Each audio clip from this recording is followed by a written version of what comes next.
Hi, I'm David Smith. I'm the co-founder and head performance coach here at Absolute Health and Performance.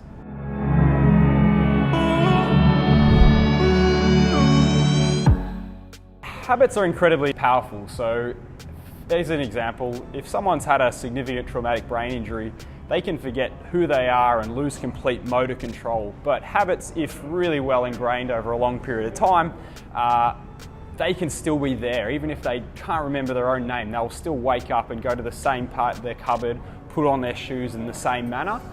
It does take time and it does take repetition, but if you work hard to set them up initially, then it's just little work-ons along the way over a lifetime and you can sustain them.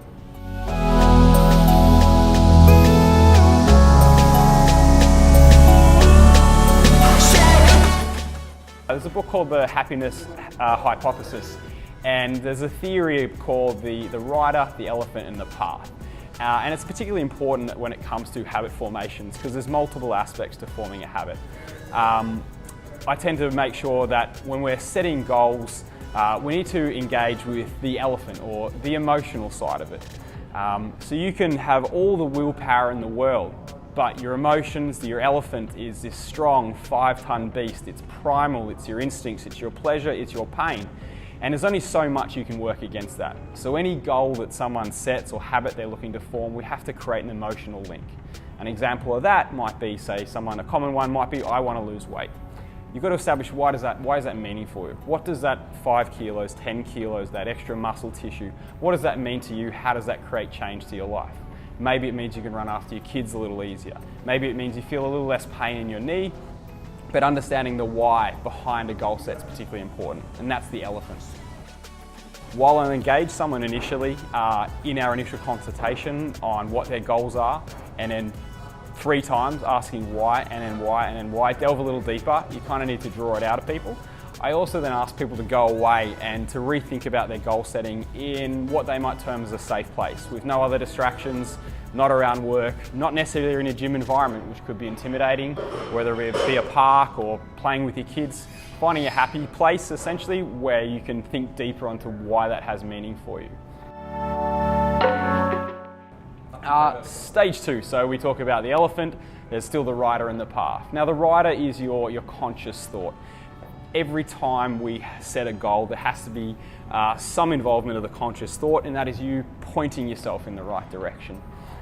It's what sets the tone. But remember, that's our willpower potentially. And eventually, if we don't engage that 5-ton elephant, the emotional elements, all the willpower in the world is not going to do any good. The rider is setting the direction of the path. The emotions is making sure you have the long-term requirements to actually able to achieve it, because willpower is not going to last.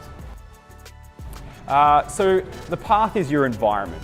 So imagine you're in a room full of cookies. Eventually, no matter how much willpower you have, that 5-ton elephant is going to take over. That room full of cookies, that's your path, that's your environment. So to be smart about your goal setting, you do have to do things that help create an appropriate environment that's going to help you achieve that. Some great examples of that, if you're just looking to improve your activity levels, one might be to actually engage a coach so you have some accountability, you have a set routine, someone else that's going to help you through those initial stages. It might be leaving your shoes in front of the doormat, so you literally can't walk out the door without tripping over your running shoes. It might be linking a particular stretch to a habit you already have, like every time you brush your teeth, I want you to think about doing this stretch. Create and link to existing habits. So using your environment is particularly important. That could be also engaging in social environments where they allow activity. Make sure your friends are active, make sure your family are active too. That's your pathway.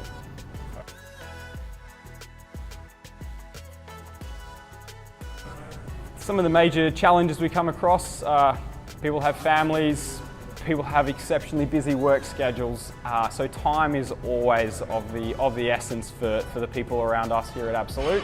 So when it comes to formulating a goal setting and formulating a plan, engaging in activity levels, it's really important that I understand every aspect of their life. And then working together with the client, we can always find ways where we can implement little small habits. 5 minutes become 10 minutes, becomes 30 minutes, and encouraging people that every little bit's going to count. You don't need to do 60 minutes on the trot of high intensity exercise to be beneficial. So as I said earlier, we can look at putting your shoes in the right place, leaving your gym gear out to encourage you to, every time you walk out the door, you can't avoid them, at least initially, to form the pathways.